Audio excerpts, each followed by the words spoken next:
You merely adopted the basement, finished it. I was born in the basement, with exposed beams and concrete, living topless like Karnov. Hello, ladies and gentlemen, and welcome to the Say Report. I'm your host, Devon Decker, and joining me, my host companion, currently in a state of nigh disrepair, it's Sejohn Sarowick. Yay! You know, like there are times where I will talk to somebody about an episode of the past or go back and, for some reason listen. That's much rarer. And I will hear a conversation that we had that I have no recollection of us ever having. Not that I'm like offended or anything by what we do or say. That is natural, but that's called but shame, and healthy individuals have it. It's kind of surreal to see and hear like words coming out of your mouth that you don't remember saying, right? Like that's kind of nuts. But I'm slowly starting to realize why that really is, though. It's because this is not stuff that lives in our head on the reg when we do this show. This is very much off the top of our heads, which means that, of course, the idea is then instantly gone the second it's out of my mouth, right? Yeah, it's streamer brain. That there's a vocabulary actual term on the internet. I don't know if it's like made it to the OED yet, but I imagine one day it will. Is the fact that like people who create content, like live content, whatever they've created is immediately gone from their mind. It's like a dissociative state that you go into. It's why if you're like watching someone on Twitch and you reference something that happened, even if it was like the stream before or heck 5 minutes earlier in the stream, they're like, what the fuck are you talking about? And that is and that's really interesting in like gaming specifically, because you end up with these guys that have been on the streaming for like 10 years now, and like every now and then you'll have a moment where they're just like, did I already do this game for the stream? And then like the editor insert like, yep, it's like 5 years earlier when you did this exact same game and made these exact same stupid jokes. Yeah, so that's the thing. I mean, this is a dissociative experience for me each week. I get to be Say Reporter Devon Decker, which I will say, when I was getting into podcasting, some of the worst advice that I think I received was, you need to develop a character. And that's for me. I think that was terrible advice for me, because I want, as a podcaster, to share what it's like being my friend. And the nice thing about Sejohn, of all the collaborators who have done podcasts with me, he is the one who has lasted the longest as we record our 387th episode, dwarfing the 45 episode runs of the other two shows that I worked on with any sort of regularity, dwarfing it. Just insanely dwarfing it. Like, it's nice having Sejohn because you, the listener, kind of get this voice being like, this is really him. Like, this is the shit that I have to put up with being his friend for 18 years. Obligatory, like, obviously, we always put up a personality whenever we do anything, right? Like, right. And so, you got to be careful that you're not inviting people too deep into your personal life. Let me put it that way when you do these kinds of things, right? So there are definitely things that like you keep from audiences, right? Like they're well, I mean, like personal things. I mean, I'm probably not going to talk about what it was like having a male yeast infection on the show, but it's something I toyed with before, being like, it's important, and I will say men can get them too. So usually because of an antibiotic, it's a side effect of antibiotics, but I don't think I had to go full Tom Green testicular cancer special mode with my experience when I had that yeast infection. No, I'm sure somebody out there's already written the song. We don't need to do it. Yeah, man, but like I wonder if it's something similar to journaling, right? Like the ways in which people talk about how it's really healthy for them mentally to journal because it helps them literally get stuff out of their head, and then if they ever need to, they can just reference that, right? It's got to be that same kind of idea happening with this, is that like this becomes a repository for us to just put our ideas into, so they don't have to stay in our brain, right? In a lot of ways, this is our trash can. There you go, folks. Thanks for listening to our trash can vlog without video, so it's a plug.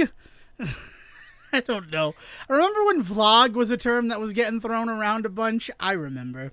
Pepperidge Farms, remember what was vodcast? Remember when I think we've had that conversation before, right? Like, Are anybody, is there, so that the big thing nowadays for me seems to be that what we do is, not we, but what podcasters do is like record, but then also record video while they're recording, and then they just put that up as like a video on YouTube.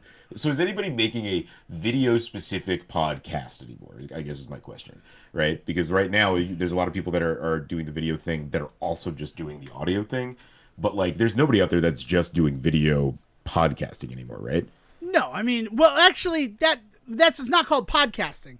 Like, that's the difference there with what you were just speaking of. Sorry, I'm trying to find the calculator app. I just found out where it is on this. What is the answer to this question going to be? No. So I feel like either you create videos and then it has a podcast component.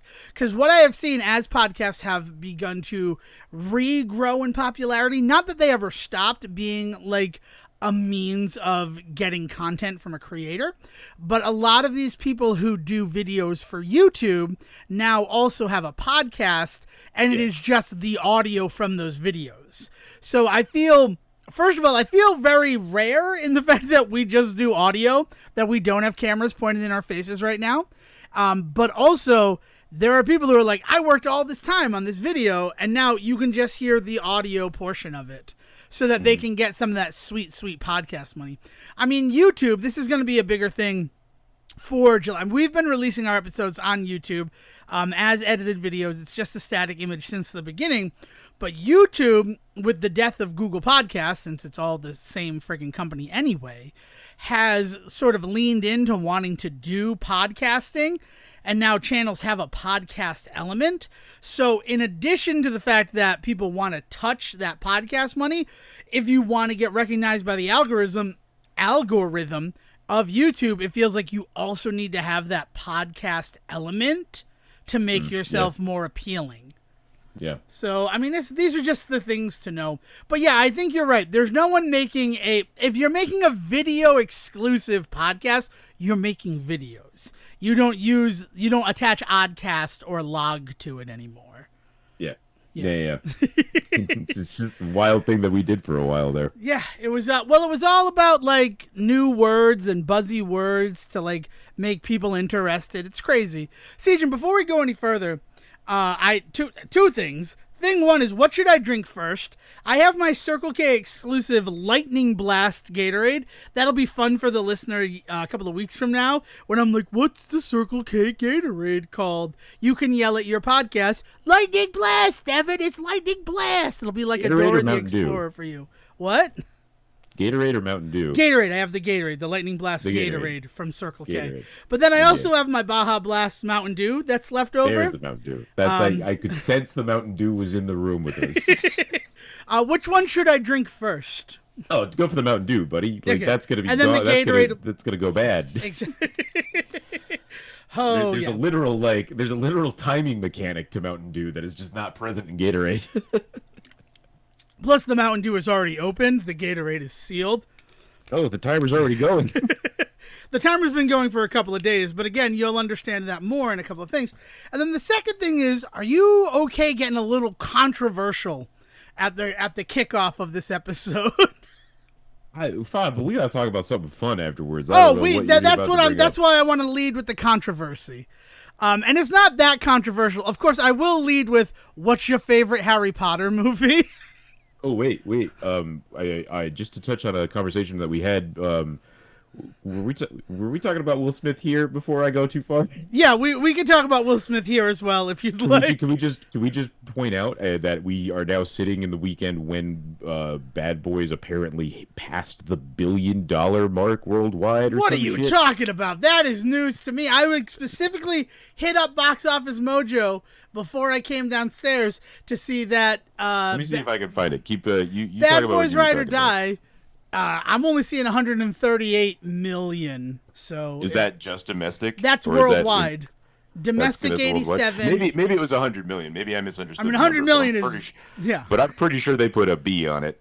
Okay, well, and then you're like, well, I got to go see this movie, and then it all worked. All the marketing worked. Mm-hmm. I mean, it is the number 2 movie next to Inside Out 2, which only Friday reporting 62 million. So congratulations, Inside Out 2. You did $6 million more than Bad Boys Ride or Die in your opening day. There's a banner here for it somewhere, but you know what? I need to stop making banners for every little thing because it makes it difficult to find. I've got the correction. Oh, the correction. The franchise, not the movie. The franchise as a whole has passed the $1 billion mark with the movie, so it's a big. So that is big that's actually news. a really that's an huge. awesome fucking caveat to throw in there, just to like get to put $1 billion on the tag of your movie that has only made $100 million. Sorry, but this is fascinating to me how much that straight up got me. But yeah, the franchise itself has officially passed the $1 billion mark this weekend. That's what it was. Very fair. And, you know, that's not bad for a 30-year-old franchise, right? With only 4 movies in it. We're not talking about, well, and a show, right? There was there was LA's show. Finest. I've never seen the second season, but that first season was crisp. I love the first season of LA's Finest. I'm actually really want to seek it out. They also have the PS2 game, Take Down Miami. There we go. Now we're talking franchise. Here's what I really want to know: are there novels? And I actually think I prefer it if they're just novelizations of the film, because I kind of want to just read Bad Boys. I want to read Bad Boys on the thing. Irresistible Bad Boys in literature. That's different. That's very different. That's not the same thing. You know what? Speaking of Bad Boys, though, Dev, you had a I had a controversial question. thing you This wanted is to a talk about. conversation that I had with Will. Will was thought that I was talking about. He asked me about the Harry Potter movies, and like I've only seen a couple of them. I will admit that right here. I've seen the first 3, 4, 5, and then the first Fantastic Beasts, which is terrible, and the second Fantastic Beasts, which was pretty all right, despite all of the controversy around it. It was a free movie I got to see as a like double feature with something else at the Cinema Pub up in North Attleboro.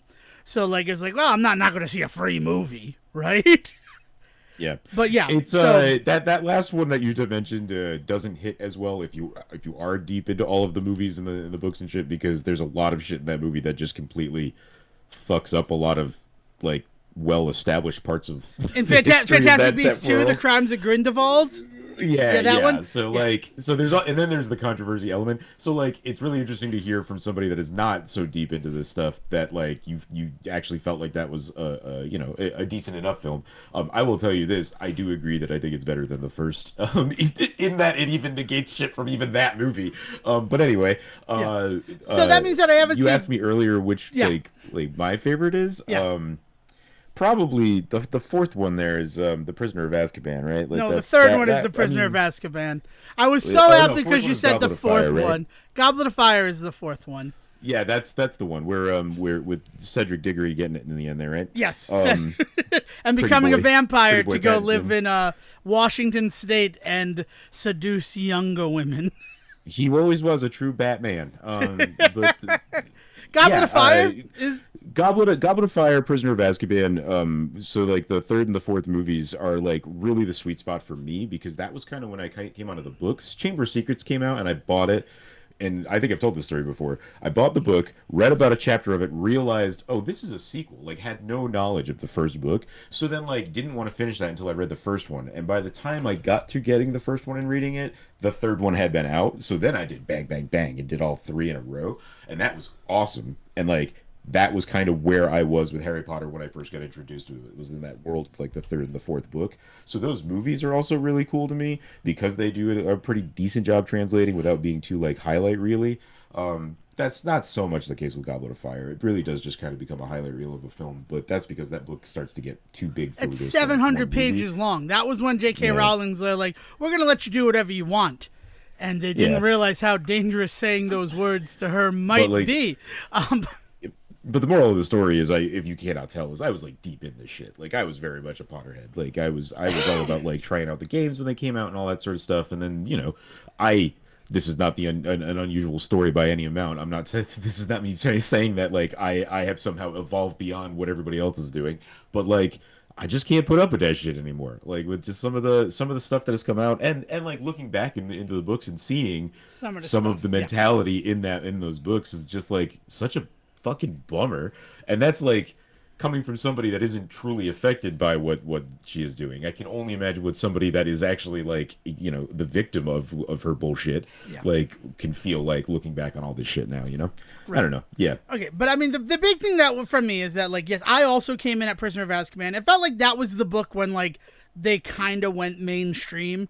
Like, they were a secret thing that people knew, but then Azkaban hit, and that's when I read all those three. And then I came home from Yagu for scout camp to a wrapped copy of Goblet of Fire, and I'm like, it's so big. And I liked it. I really enjoyed it. And being asked what my favorite movie is, I like Azkaban. It'd be impossible to admit that Azkaban is probably the best of the Harry Potter films, just in terms of we're not so beholden to what came in the books. Like, these are adaptations, and also it is the snappiest of all of them. But Goblet of Fire is the one I feel I have to call my favorite, because it is the one that I have watched from start to finish the most times. Yeah, like I get that. And I love it. I love it. And then I realized that the reason why I like Goblet of Fire so much, the film, not necessarily the book, is that it's a secret sports movie. Like, it's a big old sports film, and I like sports films. I don't think it's that big of a secret, but go on. But that's, yes. that I like sports films, or that it's a sports film. I don't think either one of them are secrets, but it's...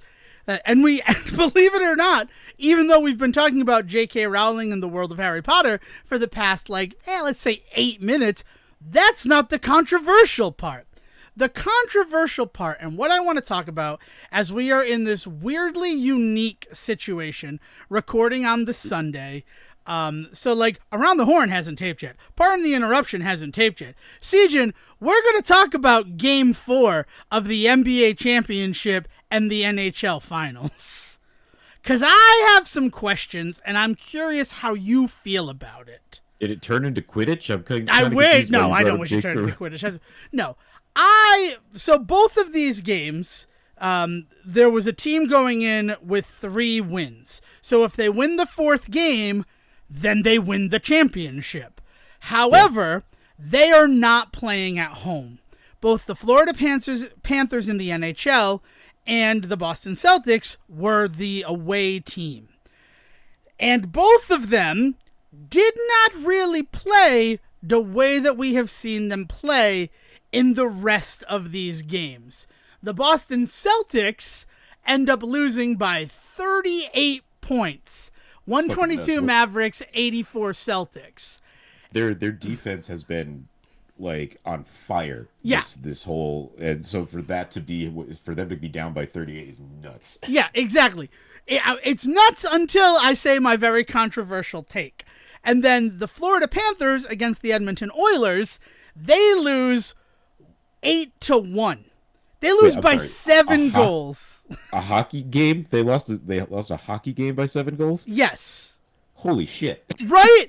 So these are the things that get a people thinking. And it really feels like both of the game 5s are going to be back home. The Boston Celtics will be playing at the Garden, and the Florida Panthers will be playing. I don't know where they play sports in Florida, especially hockey. I want to just be honest about that. Tampa, probably. I don't know. I don't know where they play. I could have looked that up, but that's not the important thing. The important thing that I want to talk about is that even in Florida, I just threw it. Sorry, go ahead. That's right. Is there ice there? Do they just run on the swamp and call it hockey? I'm not apologizing for any negative things I say about Florida. I'm just going to be honest. Swamp hockey down here. Swamp hockey, baby. I really feel like, and this is such a ridiculous thing, right? This is what I'm saying is so diametrically opposed to the spirit of sport, but I think that the Panthers and the Celtics sandbagged their game 4s. So that they could win their respective championships at home in front of their fans.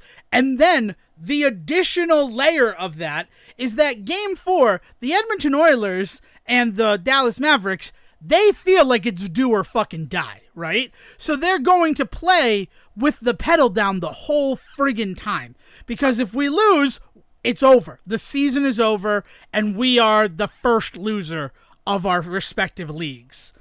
So the Celtics and the Florida Panthers, they just kind of phone it in. for these game 4s while they're going full tilt. And now here comes game 5. We're nice and rested and we're ready to kick your fucking ass.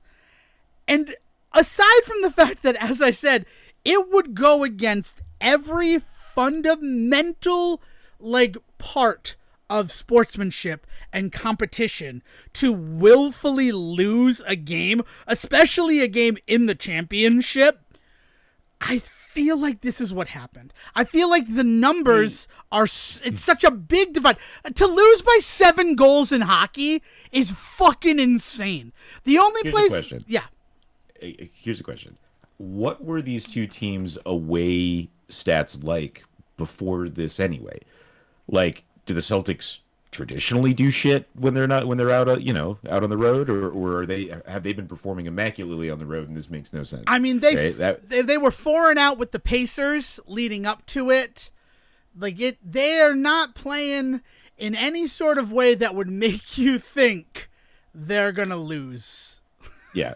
Yeah, no. So I mean, like, if we're looking back over their stuff and we're seeing that their away games are usually better than this, then there's definitely that moment where you realize that's going on. I'm trying to think of a nice way to put this, because I don't necessarily agree with the malice that you were bringing to it, but I do think that there is something probably to the science of the mental gymnastics of being in this sport, right? That's something that people that play sports, people that talk about sports will talk about this all the time. I'm not saying anything that's going to be new to them, but people that are not in the sports world, they tend to not really think about the idea of how much mental math goes into sport, right? Mm-hmm. How much and how much really being in it really does matter, right? And there is something to be said about the idea of man, I wish we were at home, right? Man, we don't have the home field. It's why we talk about things like home field advantage and stuff, right? There's a mental block that people develop in those places that can maybe stop them from performing as well as they do. I 100% believe that, and the idea being that they whiffed, and that not being, I mean, it's a trope, right? We see it literally in sports movies, and shit like that. You always see that the penultimate game doesn't go as well as we want it to, so that when we get to the final game, it means everything.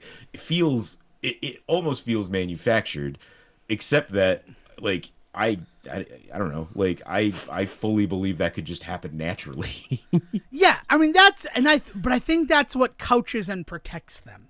I have grown up in a household where one of my parents, and I will not sell them out, which one of them feels this way, has always felt like sports are rigged, that the outcomes are defined.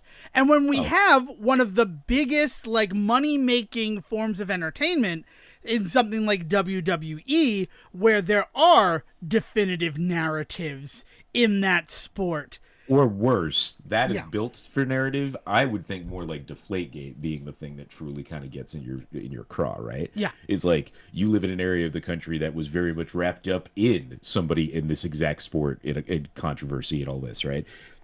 There's something to there's a history there, right? And so I can't speak to the hockey team there, but I can speak to the Celtics for sure. And the idea that they are not well loved. Boston as a city has really, really developed this really shit reputation over the last decade and a half, 20 years, that it's always had this reputation, but has really come out in pop culture about being a kind of a trash city in the ways in which they treat women and people of otherness, right? There's so much out there right now that want people to hate on Boston. Add to that an actual history of Boston-based teams having corruption, and not 30, 40, 50 years ago, but literally 15 years ago. It's not hard for people to make that leap of they're up to something, right? And you see shit like this and it feels super manufactured and you have that already in your head. Yeah, I can understand why somebody can get to that point. I also honestly believe that for conspiracies of this size to truly ever work, the number of people that would have to be involved and keep their mouth shut becomes impossible. And there's a term for that I can't remember right now, but but this is a common thing that is talked about with conspiracies. One of the hardest things about the idea of like large base conspiracies is you have to really buy into the fact that everybody involved would be really good at being involved in a conspiracy, and that just is impossible to me. Somebody along the way would fuck this up. Right. And I understand that, right? Because, I mean, we have something like the Black Sox scandal when the Chicago White Sox rigged the World Series, right? So that they could bet on themselves, right? Yeah, exactly. Like that? So that they could, so that other people could profit off of them losing. And then they're like, well, if these people are going to profit, why wouldn't I profit right, as well? Like, oh, I see it. So, like, that is an exact example of how it couldn't be rigged, because we have an example of when it happened. However, as somebody who's like peddling in this conspiracy theory that these games were fixed, that the outcomes were predetermined, the fact that it happened that one time and there were dire consequences, see Field of Dreams or read Shoeless Joe to see what the consequences were from the Black Sox scandal. You can also just Wikipedia the Black Sox scandal, but I want more people to watch Field of Dreams, right? It's Father's Day when we're recording. Watch Field of Dreams and cry. It's a good Wikipedia hole, though, I will say, if you want to get into something that's like not a lot of people. It's not an offensive one, like telling people to get into like murder mystery shit. I don't mind pushing people to dig into this Wikipedia hole, because it's a wild little crime story. Yes, it is, and it proves why Chicago is always the most corrupt of cities. Sorry, guys, I know that Boston's done a lot in the last 20 years, as Sejohn pointed out. But you'll always not be necessarily Chicago. the problem that people have. It's more the racism and the sexism that people. Yeah. Yes. Yeah, you're not wrong, but we're just two guys talking, right, on a podcast about this whole thing. But I do like wonder. You're about to break my legs. Hey, you want to go take a swim, Sejohn? What accent was that? Anyway, go on. I don't know. The fact that when you have that one moment where people were caught, it is one of those salves where, like, well, then they would never do it again, right? Look at this. But at the other side of that coin is that, like, well, now that people are aware that there are consequences, we can keep doing this. And if there's a problem, well, then, we didn't know, right? Like, it's like, weirdly, it proves the point that it can happen, but then while most people think, so it could never happen again, it's like, because people think it could never happen again, it's hiding in the same place in hide and seek, right? They found me in the closet. He's not going to go hide in the closet again. No, I'm going to go hide in the closet again, because why would you check there? It's an interesting thing. And the other thing about it is sports is a multi-billion dollar, and that's with a B, and that is meant, right? I'm not trying to gaslight anybody by saying a multi-billion dollar like industry. Sports makes money. And so if they were capable of fixing games, right? Or if there was a narrative, every best of 7 would go to game 7, because the commercials that you can sell while it's broadcast, the money they make in the arena from the fans, the ticket sales, all of that. Like, there's so much money to be made that if they could put their finger on the scale to manipulate how things are going to go, they would do it every time to maximize their profits. Yeah. Well, so like there is like an ongoing sports scandal in the world right now that everybody is fully aware of, but it's interesting because we don't hear much about what is being done to put a stop to it, and that is in the world of sumo. Do you know this story? No, I am unfamiliar with sumo. So this actually comes out of Freakonomics, like both the book and then I think it's one of the stories that they then translate into the movie, and they talk about how you can track a very clear cheating scandal in sumo wrestling if you look at the win-loss ratios for certain guys, and then they get into the whole idea of why that happens is because there's so much tied up in the world of sumo. Like survival is tied to your win-loss ratio. Like being able to move up the ranks in sumo requires certain amounts of wins in order to do so, and if they want to take care of each other, somebody will lose to somebody in order to give them a win in order to get them up the ladder, right? But when I talk about getting up the ladder, it's not just like celebrity stardom that they're going for. These guys are literally doing this in some cases to eat, to survive. So there's this like weird like moral like backing to this whole thing. So that's why it's one of these things that everybody out there is pretty aware is happening. And there's and you know, guys that do it egregiously do get caught from time to time and called out from time to time, and there are consequences and all of that.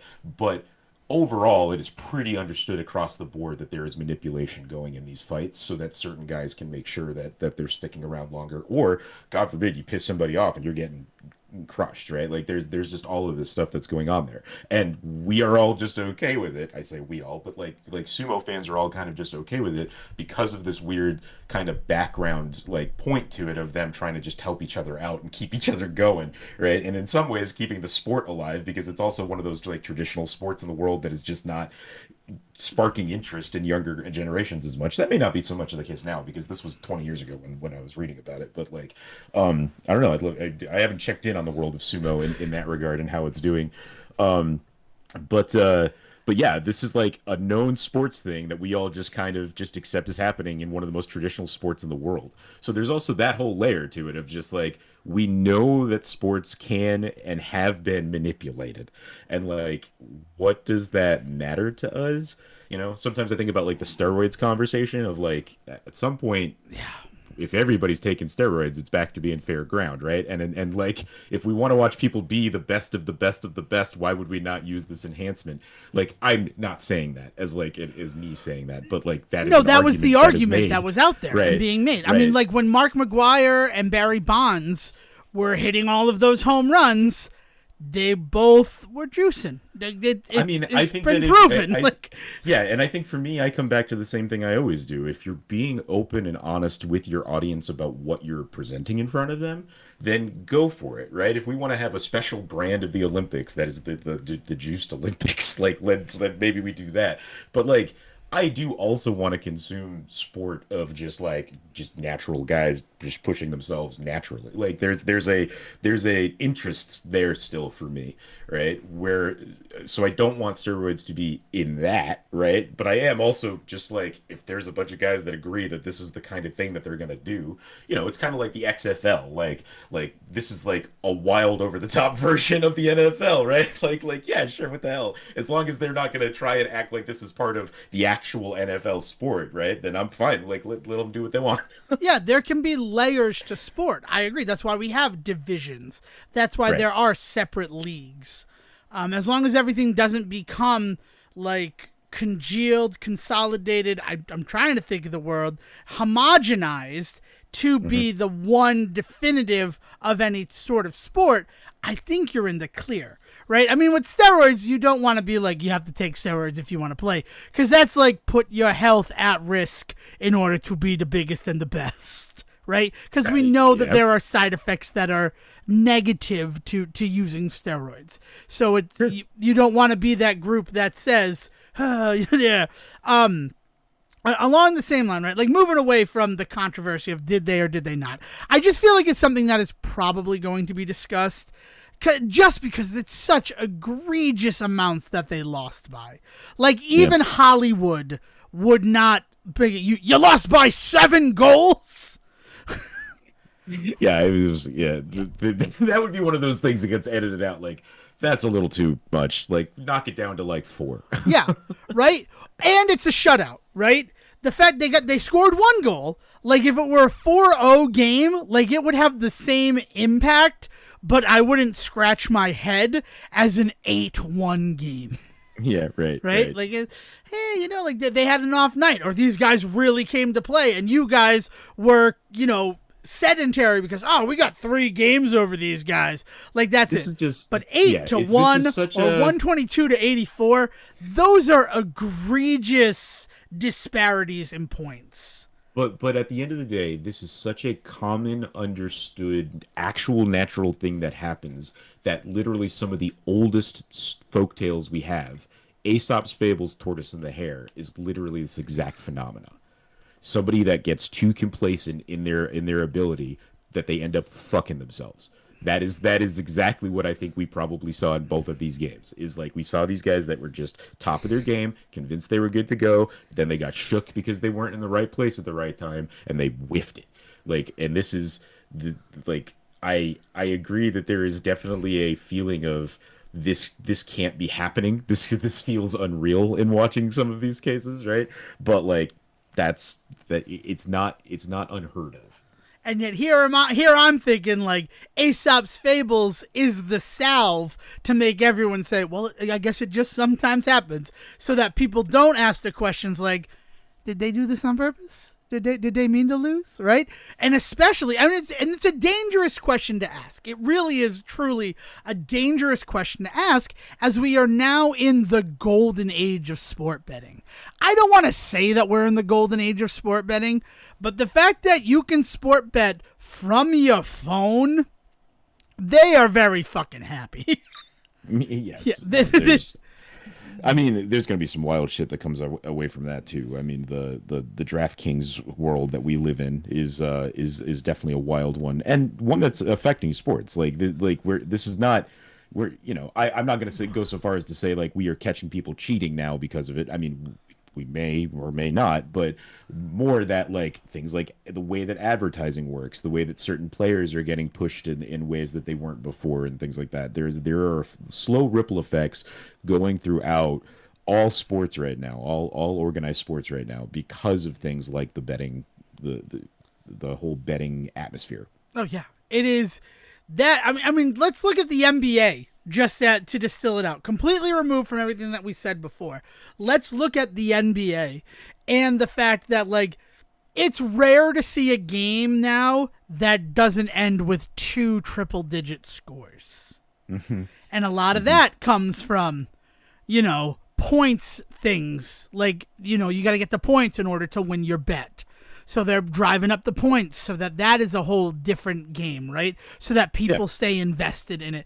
Because the other gross thing about this golden age of sports betting is the fact that all of the, like, DraftKings or any of the other companies, DraftKings is the only one that I know, they're not a sponsor. If they were a sponsor, we'd be losing their sponsorship with this conversation. Because we're asking the questions they don't want anybody to ask.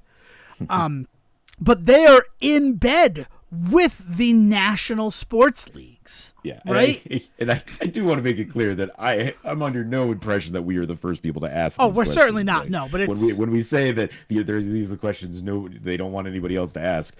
Everybody's still asking them, because like, how can you not? Like, seeing the way that this shit is blown up. I mean, one of our foundational shows for this program is the league, and like the idea of the fantasy league has blossomed into the betting league, right? And it is a whole other fucking level. But if anybody has ever watched that show, you kind of get the idea of how kind of dangerous this kind of lifestyle could become. And they're not even that deep into the money side of things. They do prizes and shit in that show, but it's not like you see now where some guys I'm hearing about who have like $1,000 buy-ins to their leagues now, and then they have like all of this shit going on with what's going on DraftKings and stuff, and they're making some cash here and there and using that to finance their fantasy league teams. The back and forth between that shit is scary as hell, because the fantasy league stuff to me still seems so cool and fun, and to hear that getting tied more and more and more to the actual betting side of things is starting to really kind of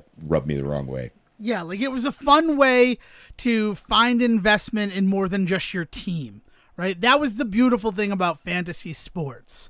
I suddenly care what happens with the Chicago Bears because I have their defense in our league. Right? Yeah. Like, I'd feel like a damn fool if I had the Chicago Bears defense. Clearly, they were all that was left, and I don't know why I'm playing them this week. However, it was a way to have investment in more than just like your team, right? Right. And you're right. The money side of it is a whole other magaga. And also, I'd like to, just because it's been big news this week, Caitlin Clark not being on the U.S. Olympic women's basketball team. Do you have an opinion on that at all? I mean, I think that she's gonna get her chance. Like, there's so much going on for her right now, and so much going on with like the WNBA right now that like, yeah, there's gonna be other big things that she can do. She's already broken a bunch of boundaries. This is gonna be one that just has to be on the back burner. She will. I mean, if she never ends up on the Olympic team, then I'll have some very sore opinions. But the Right. idea of her not being there the first opportunity that came up, no, that's okay. I mean, the number of people that want to kind of look at this from the really crude like money angle of like, well, they're just leaving money on the table by not bringing her there. It's just like that. I would kind of hope we'd all be on board with it not being about that, right? I feel like as much as we can all say, like at the end of the day, sports is very money driven.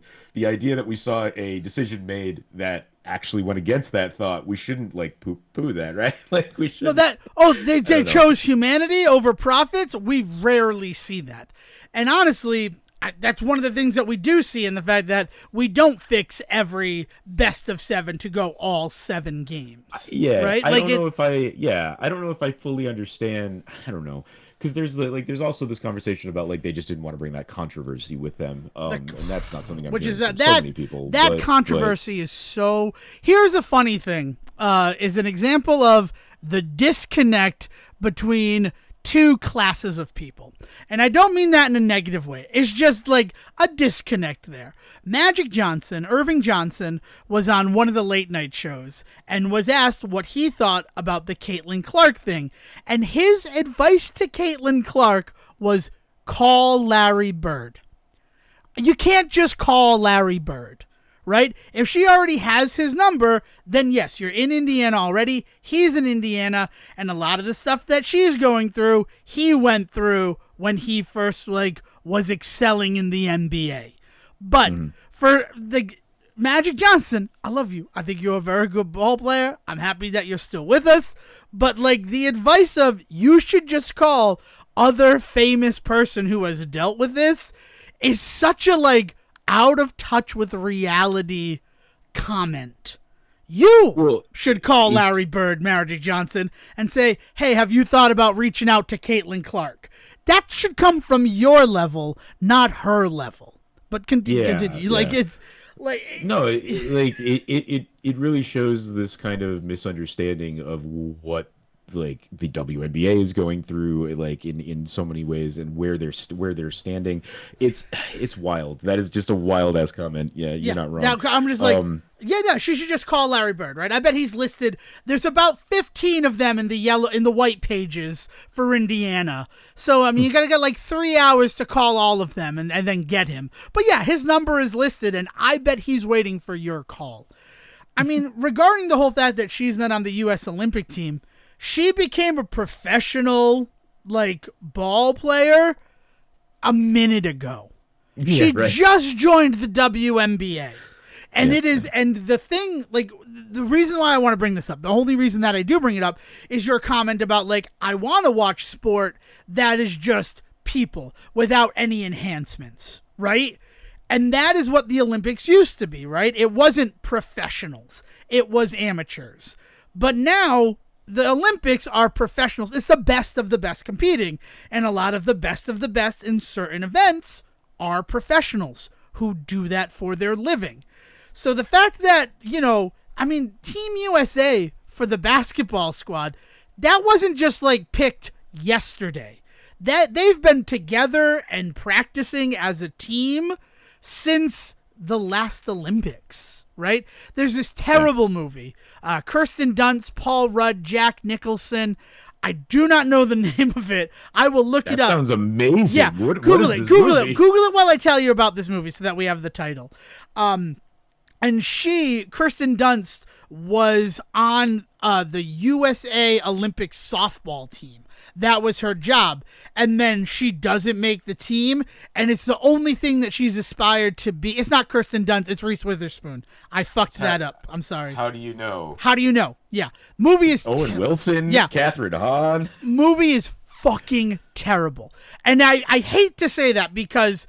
there is a story there that's actually really, really good. The whole story of Reese Witherspoon going her entire life to be on Team USA softball team and then not making it and being past her prime on that. And now what do? And the solution is find a boy to make you feel pretty again. And yes, that boy is Paul Rudd, and I get it. But, I really don't like the romantic narrative of that. It's just such a cool premise, and then it just turns into a rote friggin' romantic comedy. that is, ugh. And that's me. That's my opinion. I make that sense. But like, He's got a 31% on Rotten Tomatoes right now. I think you're in. I'm good company. pretty safe. Okay, good. But it is it's like 2 years before the Olympics when she finds out that she's not going to be on the next Olympic team. So I mean, Caitlin Clark, when they were putting together that Olympic team, she was still in college, and she was going to finish college. Like, she wasn't going to go.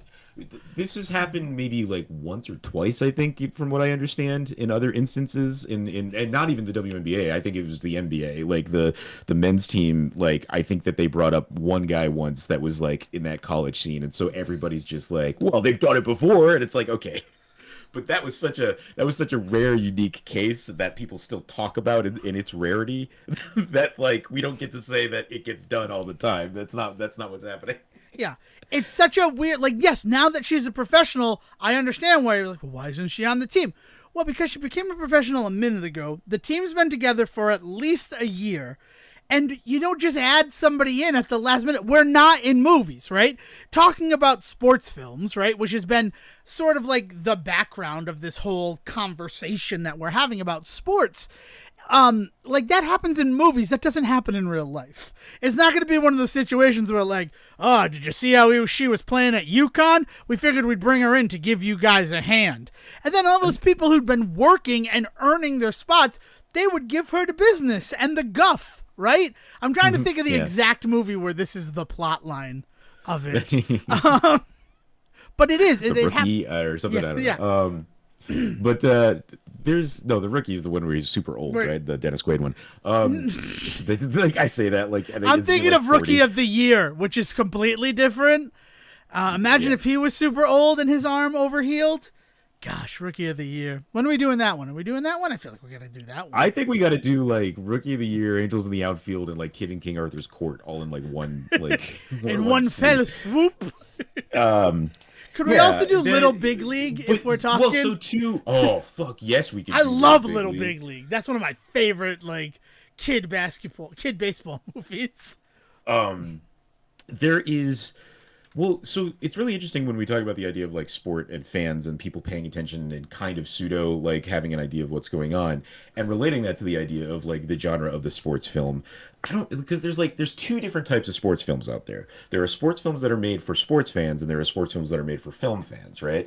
And it is entirely possible to have somebody in your life that is a huge sports film fan that is on the film side of things that just doesn't really know what's much about what's going on in actual sports, but they sure do assume a lot based on all the movies that they've seen. Yep. Right. And there's something to be said about how like as I live kind of in between those two worlds, there's not a huge sports streak in me, but more so than like the rest of my family, for instance. Like I find myself on the reg like listening to baseball games as I do the dishes so that like they can be off doing whatever they want, right? So like there's this idea of like I do have some of that knowledge, but yeah, no, a lot of my knowledge also comes from the movies that I have watched. And so I don't know what's right and what's wrong half the time, right? About any of that shit.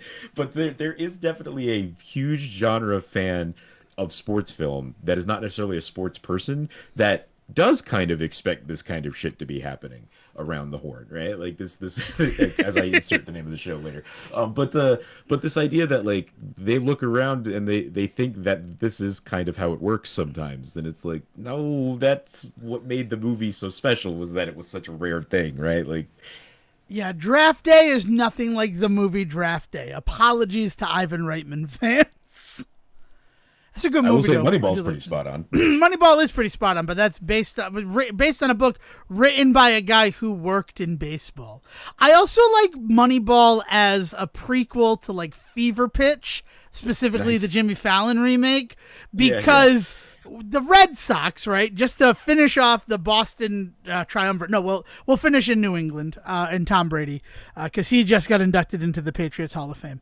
But everything that is employed in the movie Moneyball to like make the Oakland A's a pretty solid team is exactly what the Boston Red Sox did to win the championship World Series. Well, that's the end of that. I mean, that's the end of that the story. The year after, yeah, exactly. So is they try to hire the guy that basically created that system to come to Boston. Yeah. And he famously Said nope. not to. But what Boston did was basically reverse engineered his entire system. Yeah. Kind of with his permission. He wasn't really hiding what he was doing because he felt everybody in the sport should have been doing it anyway. So it wasn't like they were doing something in secret, but they had to basically do it without him, and ended up fucking kicking ass famously the next season. Yeah, I mean, one of the only reasons that I will never I would never want to do a Moneyball episode is because why the fuck is Bobby Kotick in that movie? I fucking hate that Bobby Kotick is in that movie. Yeah. That pisses me off so much. Isn't it like Blink and You Miss Him, though? Isn't it? No, he plays like a manager of the team. He's got two full scenes, and I'm just like, he is in that scene, you're a but he's piece also, of shit. Yeah, all I remember about him, and specifically, is there's that one scene where they're sitting at the table and he's pitching the idea for the first time, and there's like all of those guys from all over the league are like just kind of stationed around that table. And if that were really wild. If it were just like, oh, here's a bunch of people who like know business, and that the hugest air quotes around the phrase "no business," right? That would be a fine, like, little cameo. It's the fact that, like, he's a character. He has an arc in the movie. Like, Bobby Kotick isn't a fun little cameo in Moneyball. He's, like, the major villain. Which, at least they typecast him. But it pissed... like, that was the moment where I'm just like, I really enjoy this movie. But why the fuck, of all the people to be in it, is it Bobby Kotick? Grab the book. It's a little bit more sciencey than entertainment, but it's a good book too. Yeah. I mean, that is definitely a sports film that is made with the sports fan in mind, right? If you're not super into baseball and like the numbers side of it and like paying attention to what's going on across the whole league, not just like your team, like that movie is a hard sell to that kind of sports fan. But if you're a big film fan, it's a fascinating movie. Yeah, I agree. And it's also, I mean, everything that we've talked about fingers on the frickin' scale and manipulations, Moneyball could be entered into evidence. So can I go back to something that you kind of just flew by after we fucking like danced around calling him out, and then all of a sudden you said Tom Brady's getting inducted into the Patriots Hall of Fame? Yeah, it already happened. Let's just... Huh? It already happened. It's not getting. It happened this past week. But let's just put that bow on the fact that, like, as we talked about earlier in this very episode, dude in the middle of Deflategate, the one of the biggest controversies in our time watching the NFL, right? And and the Patriots turned around and put him in the Hall of Fame years later, like just to prove that we see corruption literally happen and no consequences really come from it, right? Right, that's why I thought this would be the perfect button for the whole conversation that we're having. In addition to the fact you're like, if we know that everybody is cheating, we're okay with it, right? Because they're on the level playing field. Do you remember? I mean, I'm not a huge fan of Aaron Rodgers, but Aaron Rodgers came out in defense of Tom Brady. Ben Affleck, of all people, is the reason why I know this, because he was going on like any show that would fucking have him to talk about Deflategate. Which, Boston makes sense. He's the only people that we know from Boston, Ben Affleck. But I would call him an ambassador. I think he's a pretty well qualified ambassador. And I honestly, I'd be fine. Like if I had to vote ambassador for New England, I'd probably vote Ben Affleck. I'm going to be honest about that. The man willingly gave himself over to a Dunkin' Donuts campaign. I think there's not much more Boston you can get. I mean, you say that, but I don't know how willing it is. We have the footage of Good Will Hunting 2, Ben. We'll release it unless you work in this Dunkin' Donuts for a day.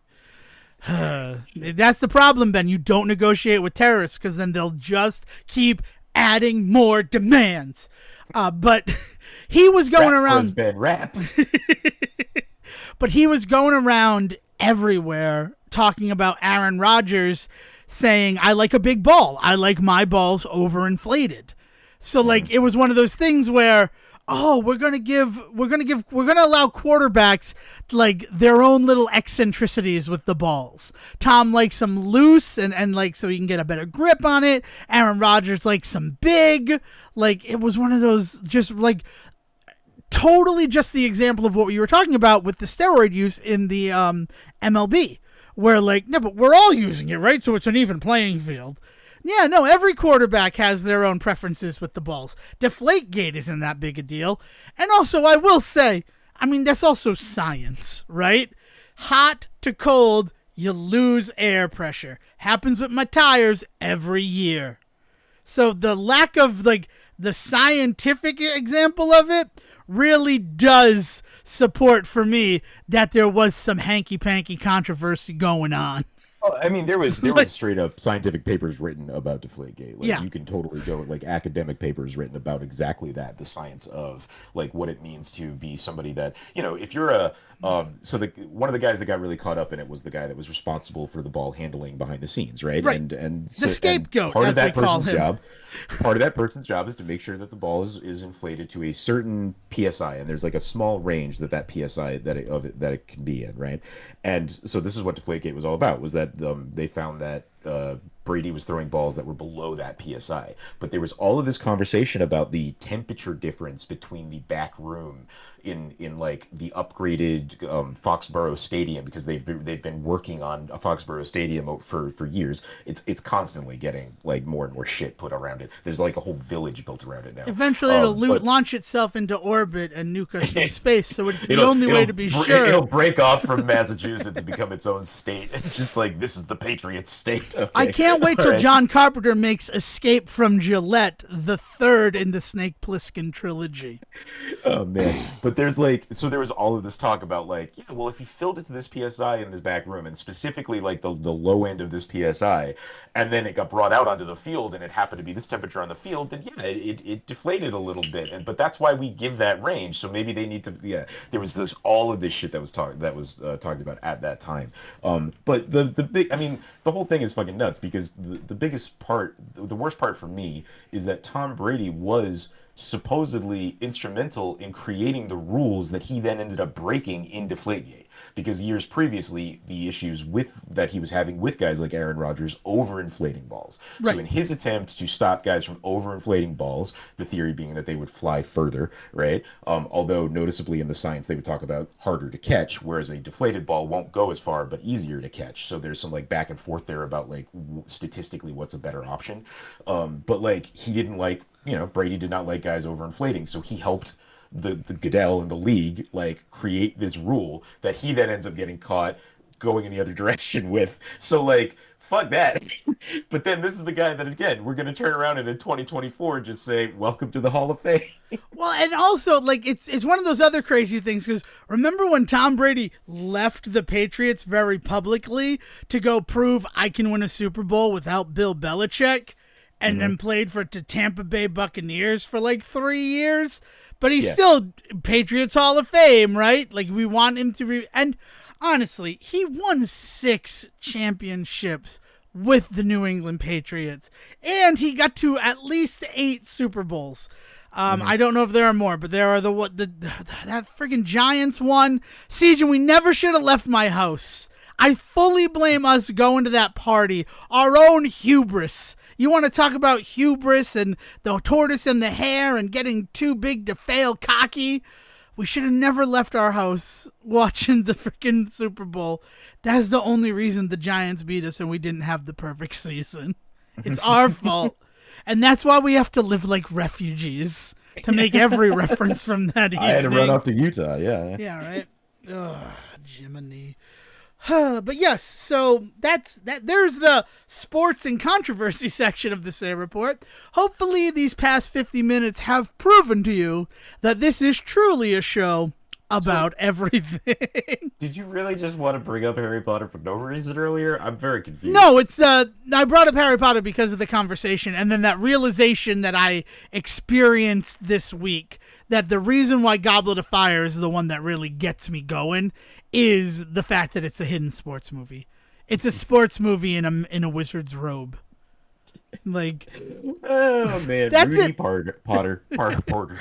Potter the Interruption. I'm Mike Wilbon. So, I mean, you said that we got to talk about something happy. I feel like we were pretty positive about, is sports cheating? Well, to be fair, that was said at its moment when I had no fucking clue what you were about to talk about. But I want to see what else. What other topics do you bring to the table this week, Mr. Sarowick? Well, yeah, I mean, you already touched on some stuff with like Inside Out 2. We should just mention is like so right now doing pretty gangbusters. We'll see if it can keep the momentum up because kind of famously right now everything's teetering on a knife's edge. But I think pretty down on not the movie, but like what I thought the performance of this movie was going to be. I'm happy to be proven wrong in that regard. So I do want to point that out. I will point out that the Friday opening for Bad Boys Ride or Die, which was the big moneymaker with $56 million domestically last weekend, this past Friday, and it's in the number 2 spot with this, mind you, was $8.5 million. So I will happily have the Inside Out 2 discussion once we see what it does next weekend. Yes, and not that it matters, right? Like the most dangerous game that Hollywood is playing is still giving a fuck about the opening weekend, right? Mm-hmm. That is pretty much the most dangerous thing that they're messing with. And not just giving a fuck, but basing so much about their decision making and like and 5-year plan, like is all of this is being so weighted on this weekend. It's not just like them like being up in a tizzy every time a movie does or doesn't do well. It's then using that reaction to like guide themselves for the next 5 years is nuts. Yeah, it is. He's not wrong. And also, all of the times we've seen these killer opening weekends, and then when the next weekend is not as good, well, they silently, as silently as Hollywood can, cancel all of the things that they greenlit the week before, right? Mm-hmm. Looking at you, Ghostbusters Answer the Call, still running into people 2 Ghostbusters sequels later who are like, yeah, but they said they're going to do a sequel to Answer the Call. Like, no, but they're not. Like, I'm sorry, that's not going to happen. I'm as sad as you are about that fact, but it's not going to happen. Yeah, but they really muddied the waters by getting so out on that announcement that they were, and then not getting out on the announcement that they were pulling away. Exactly. Right. So I can't blame people for still having that news out there because like I mean I'm pretty sure it took me like 2 or 3 weeks to figure out what was actually going on and all that shit. Exactly. But I'm just saying like that's the type of thing. So Inside Out 2, huge reporting on Friday, $62 million. I will be very interested to see what happens next Friday, the 21st, which is sort of like holiday because right, Juneteenth, like this is going to be the time where a lot of people actually have Juneteenth off, and it being a Wednesday, I feel like it's going. I can't think of anything that's coming out this week. I know that next Friday, Kevin Costner's, the 28th, is Kevin Costner's first of 4 movies. The second of which already has an August release date. I'm interested, but I'm really pissed off that I can't find it in laser projection anywhere. All of the screens are going to A Quiet Place Day 1, which I'm so tired of the marketing for that film. Even as somebody who barely goes to the movies anymore, I feel like I have been oversaturated with A Quiet Place Day 1 stuff. I'm sorry. I keep forgetting that movie exists. That's congratulations. Hide nor hair. I am jealous of you. So, like because Universal announced that their big Horror Nights theme this year is going to be A Quiet Place, including a giant haunted house that is going to have like you have to be quiet or else things will happen in the room type shit, which sounds fucking awesome. And in addition to that, a large portion of is going to be ASL like required essentially. Like you're going to need to work with an ASL interpreter on your team in order. So it sounds very much like there's going to be like maybe like escape roomy elements to it or something like that. But yeah, so this whole announcement about how they were going to use A Quiet Place, and I was like, oh, that's rad. That's such a cool like thing for them to buy into, and especially because they're going to give it its due with what they do. They always do really good on those Horror Nights things. They pump so much money into that shit. But somebody pointed out to me that they were like, well, yeah, of course, with the sequel coming out right now, like that's a huge tie-in too. And I was like, oh, right, the like sequel prequel is coming out. I forgot about all that. Like, I think we just call them prequels. I don't think it's a sequel prequel. Well, like it's one of those things where I don't know anything about the fucking movie, so I'm Right. just I just know you got to be kinda- quiet. Well, like I know. know the title, so like I understand that there's probably prequel elements, but that also doesn't necessarily mean that there's not like sequel-esque elements to it as well. We've seen that before. That's true, right? Looking at you, Saw 4. In reverse. God, Saw 4. That turn was so fucking cool. Sorry to bring up Saw 4, but it's like the movie that I always think about whenever we talk about this exact subject because of the moment in Saw 4. Hopefully I haven't ruined it for anybody. A Quiet Place feels like a reaction from Hollywood. This is huge main character syndrome right here, and I'm admitting that from the beginning. Of like, I think it was you who started the rumor that like Devon Decker's the one who's going to survive the zombie apocalypse. Not like a rumor, but like you used to say that a lot. And it really feels like A Quiet Place is one of those things like, all right, we've developed a world where Devon Decker will be the first one killed. If we lived in A Quiet Place, we would still do the Say report. I'm like, we're not stopping because of fucking alien. Ah! And that was the last episode of the Say report. Oh man. Yeah, no, I haven't really fucked with any of the Quiet Place films. I don't know. It just doesn't interest me. Like, I am right now sitting on a place where I want to buy all 7 Child's Play movies or the Chucky franchise and watch one a day for a week so that I can get into the sci-fi. When they start getting into like the cult of Chucky stuff later on, and that ends up getting tied into like the show and stuff. That story goes off the goddamn rails. And I think about that because, well, I guess the reason why, right? We're at the almost middle of June as we're finally talking about this. Did you see anywhere the like LGBTQI voices from Peacock? And it was Cher, it was I think Anderson Cooper or someone like along I don't remember who the other one is, and then front and center it was Chucky. Oof. And so there's some interesting thought there because it works for me. That was well. So did you dive into why he's there? I didn't dive into why, but people kept asking me, and my response, having only seen Bride of Chucky and Seed of Chucky, is the fact that Glenn transitions into Glenda, and then I know that they pick up that same storyline in the TV show. I don't know much deeper than that, but like, it's not like I first saw it, then I'm like, yeah, that tracks, right? And that's only from seeing like the storyline in Seed of Chucky and what happens with Chucky and Tiffany's child. Right, and famously, Chucky is actually rather good at like receiving the news, right? Yeah. Like there's not like a lot of like weird grossness that you would expect in some regard from that. So like it kind of hit people really weird and good weird. But when it happened, they were just like, oh, well, wild take, but all right, let's go with it. And so the show really carries on a lot of that stuff, and especially in having a lot of the human characters that are trying to survive Chucky's madness, like be wrapped up in all sorts of different types of LGBT representation, I was gonna say affairs, but that's not right. Relationships is the word. So like there is something to that.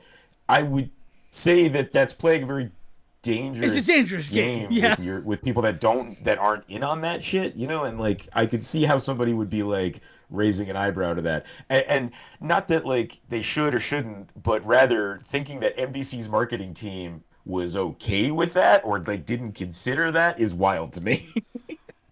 Yeah, I don't know. The other one was Alan Cumming. Sorry, I knew that it was one Alan of them. Cumming. What is he doing with Peacock right now? He does The Trader. He's the host of The Trader and all of the various versions of The Trader that are going on.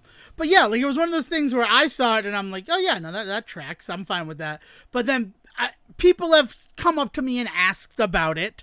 Right, a few people who listen to the show. Shout out to you. But I did want to just bring it up kind of as a thing in terms of everything that's going on. Like, but that's one of the reasons why is that like hearing that it goes further into the show. And I really only know about the show because I follow Devon Sawa on Twitter because I believe in keeping my friends close, my enemies closer. And I know the day of Devon Reckoning is coming. and I want to be prepared. I want to know what other people's skills are, right? It's going to be me and Devon Sawa in the final Highlander fight, Sejohn.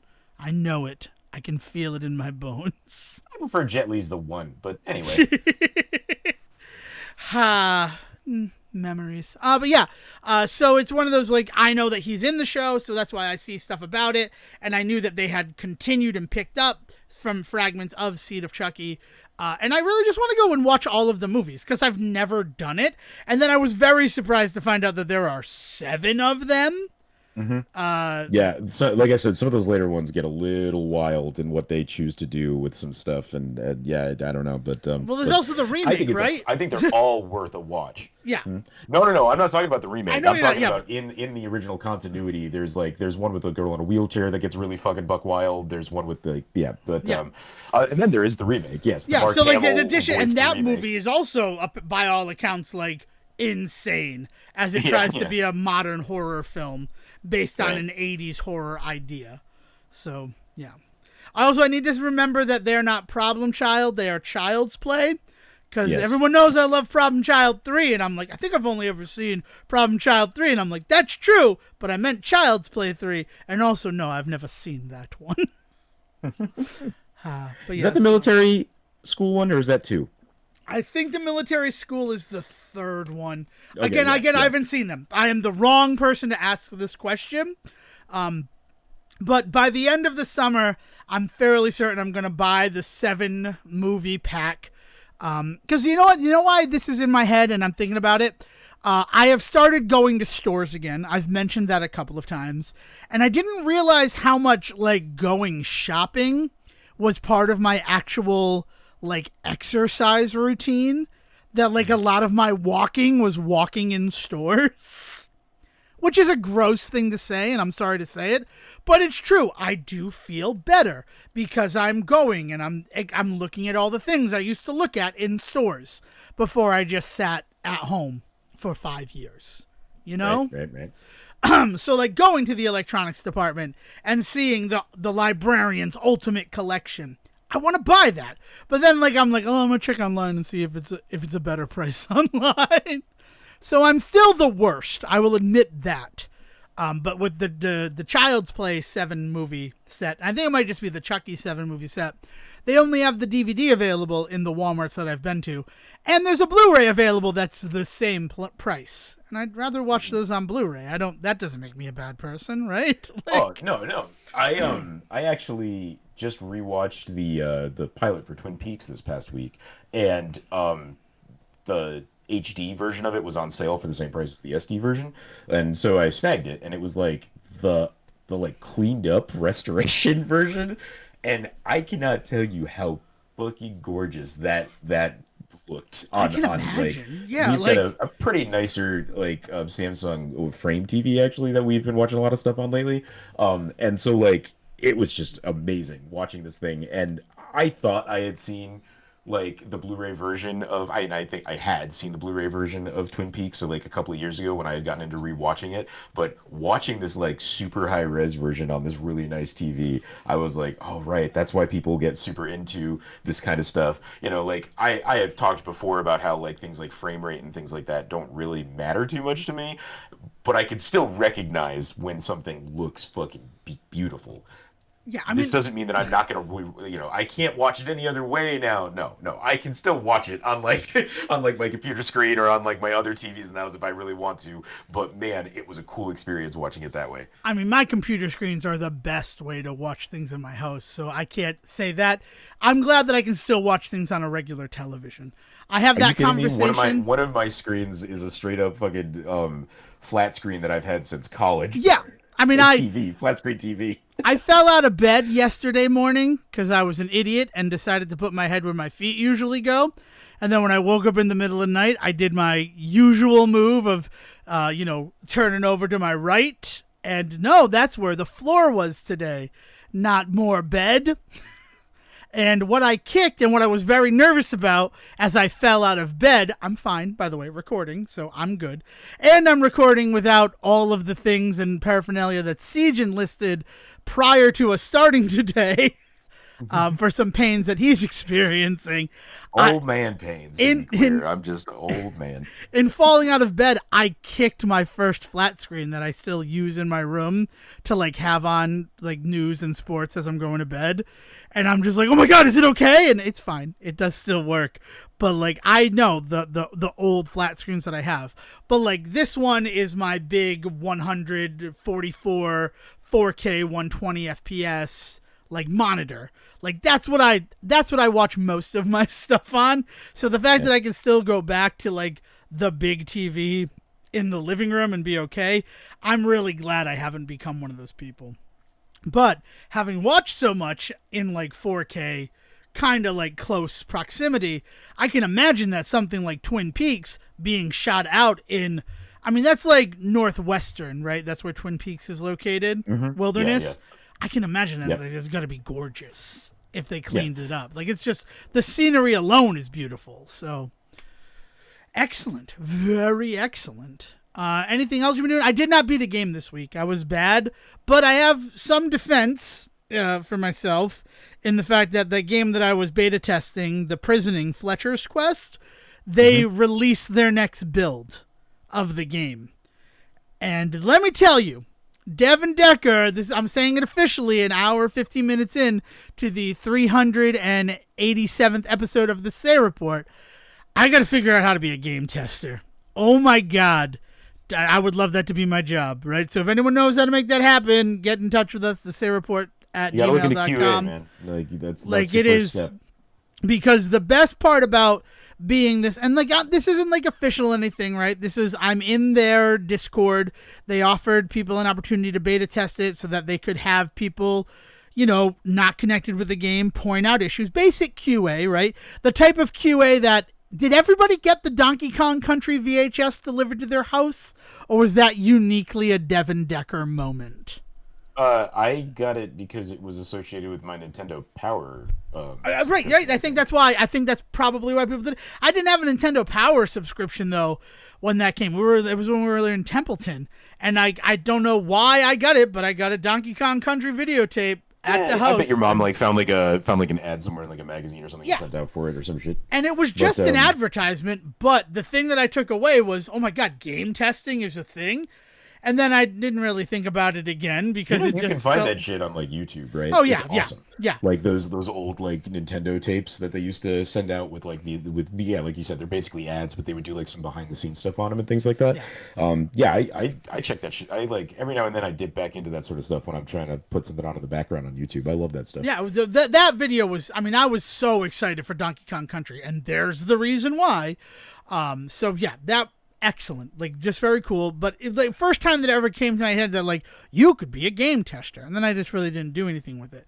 So in their Discord for other games, and they're like, we're looking for people to beta test this one, and you know, to actually play the updated version of it, right? I've already cleared it twice.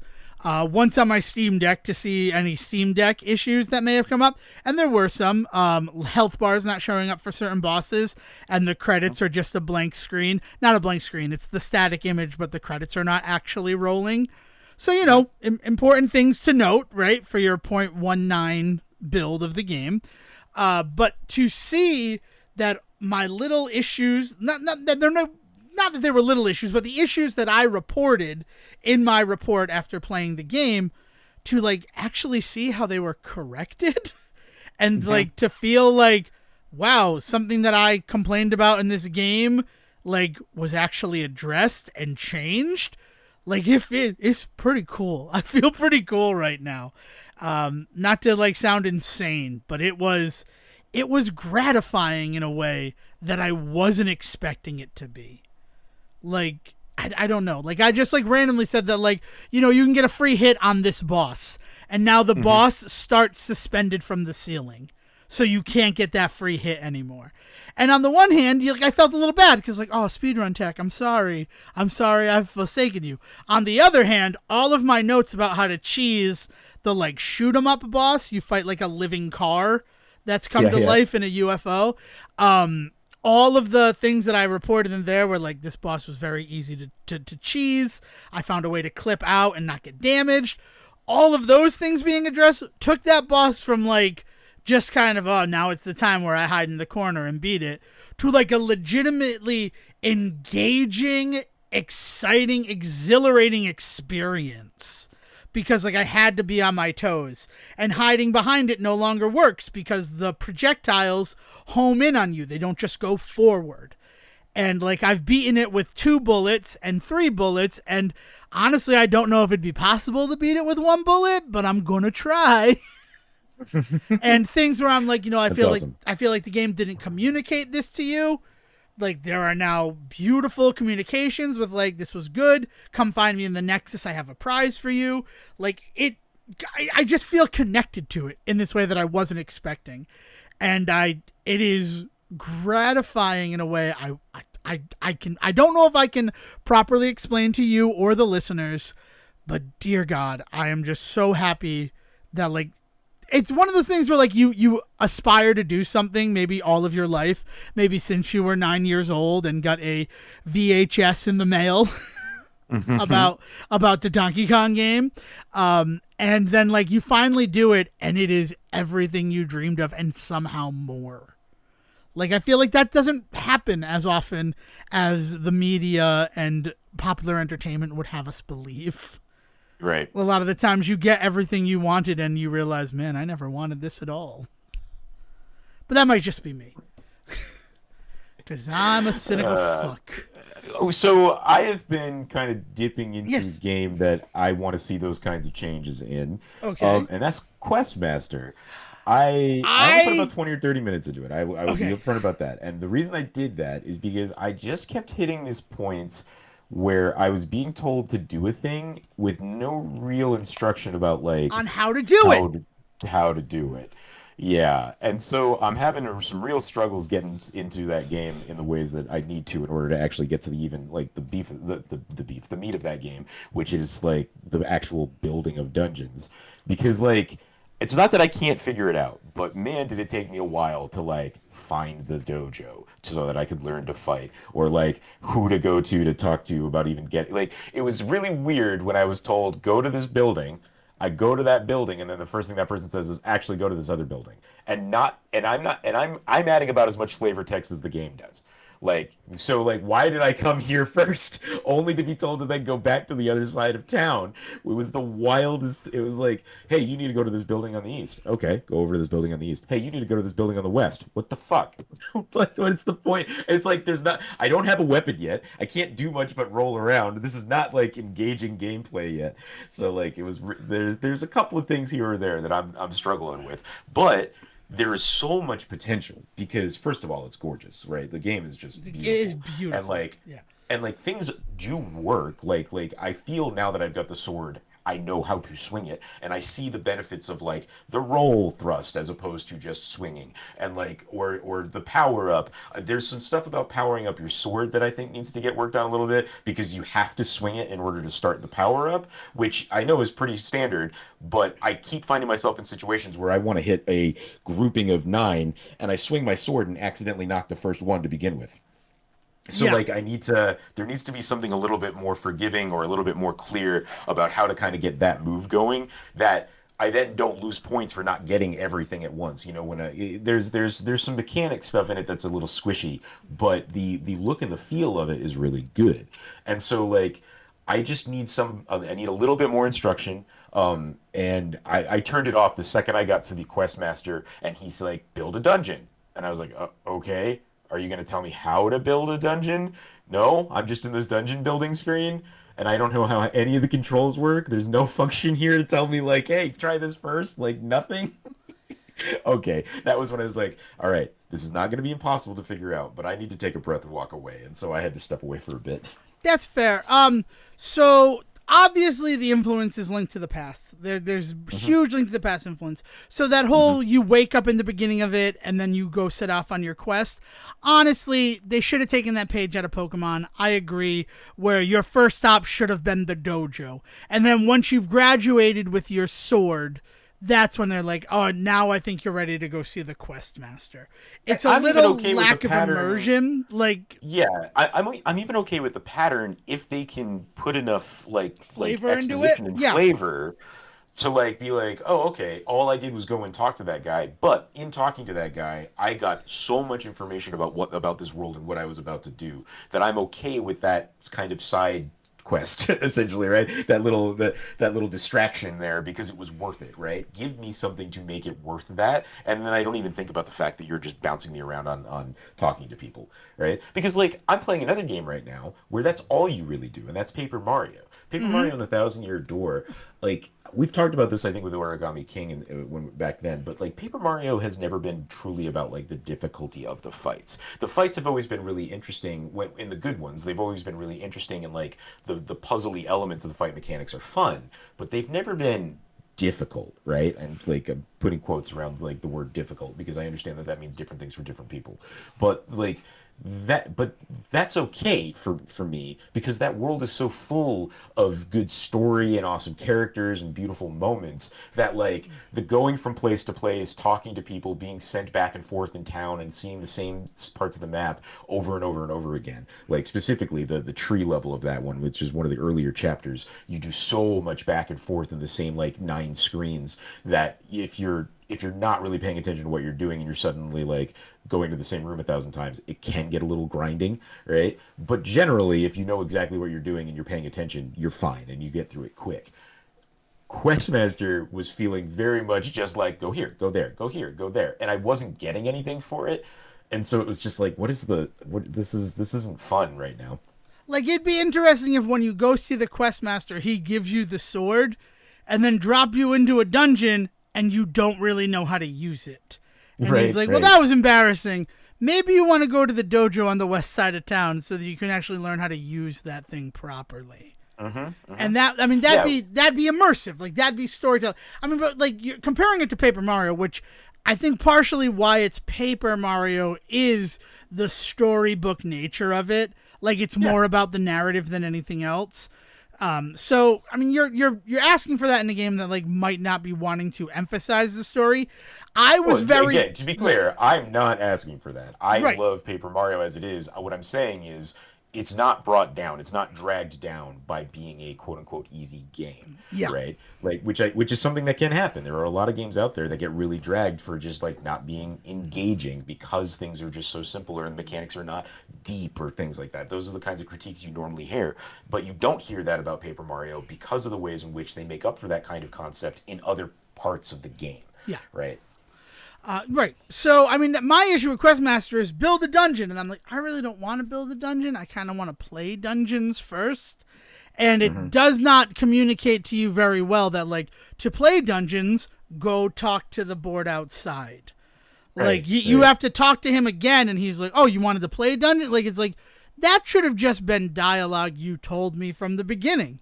Is like, if you want to build a dungeon, interact with the book. If you want to play a dungeon for ideas, you can go to the bulletin board outside.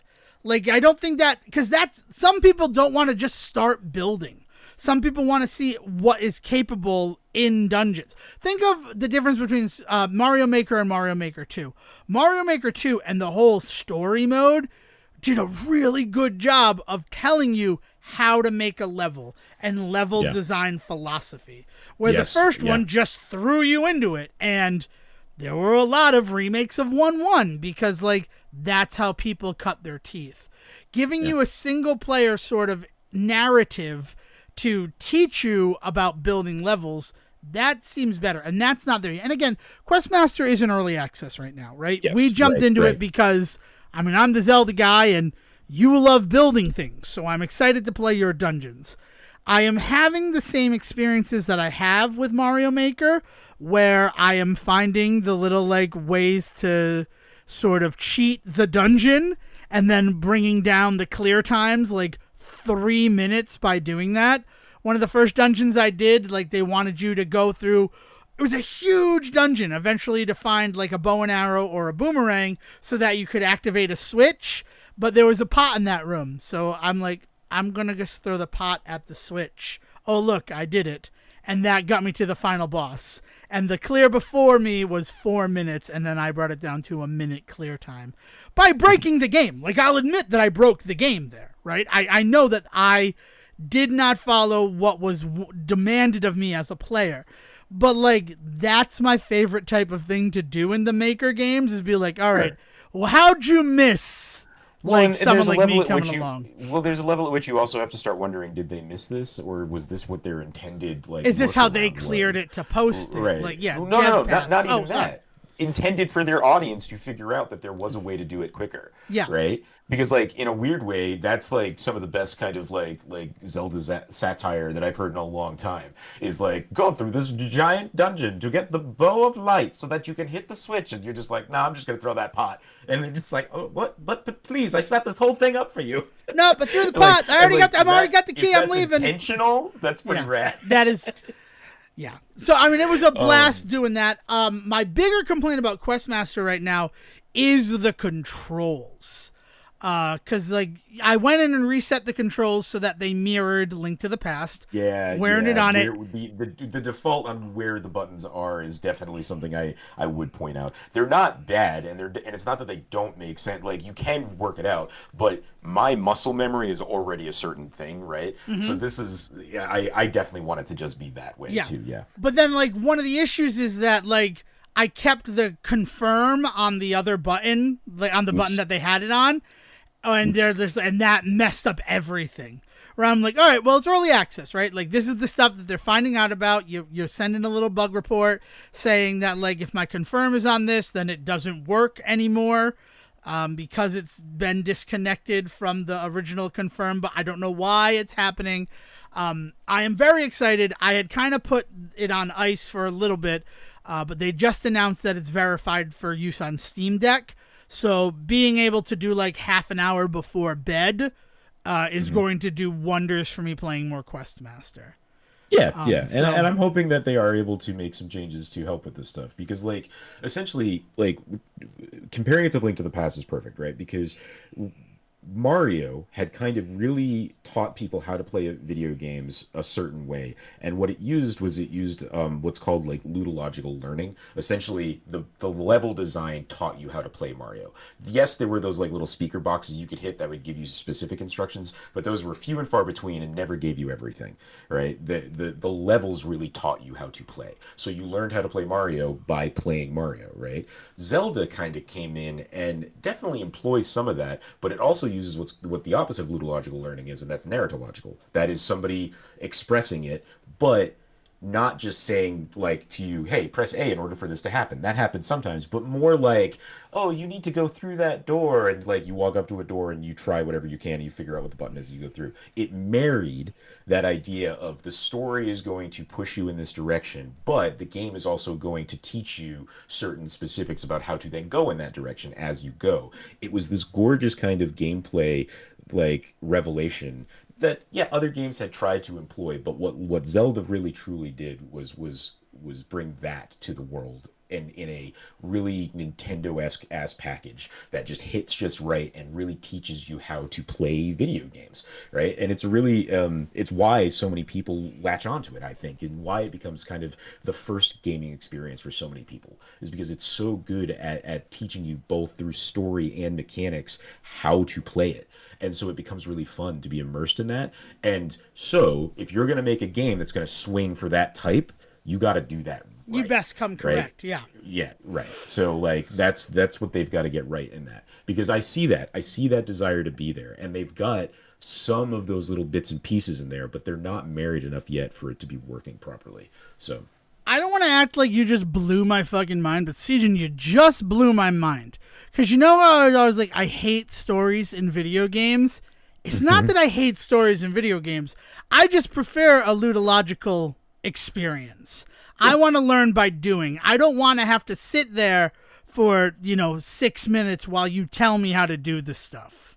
I want to get dropped in the world and do it. Yeah. Portal over Portal 2 is like Portal 1 is yes, there's story to it, especially when you get towards the end, but so much of that game is you're just dropped in a room and it's just like experiment, figure it out. And once you figure out how the mechanics work, you can figure out how this puzzle works, right? So it is very much that just like, here are the pieces, like you can play with them and see what they do, and you can figure out the mechanics from that. And then, you get kind of the idea of the game as you go along. Whereas like 2, they lean so heavy into the narrative that it sometimes gets in the way of the gameplay, and then people really called 2 out for that, right? Yeah.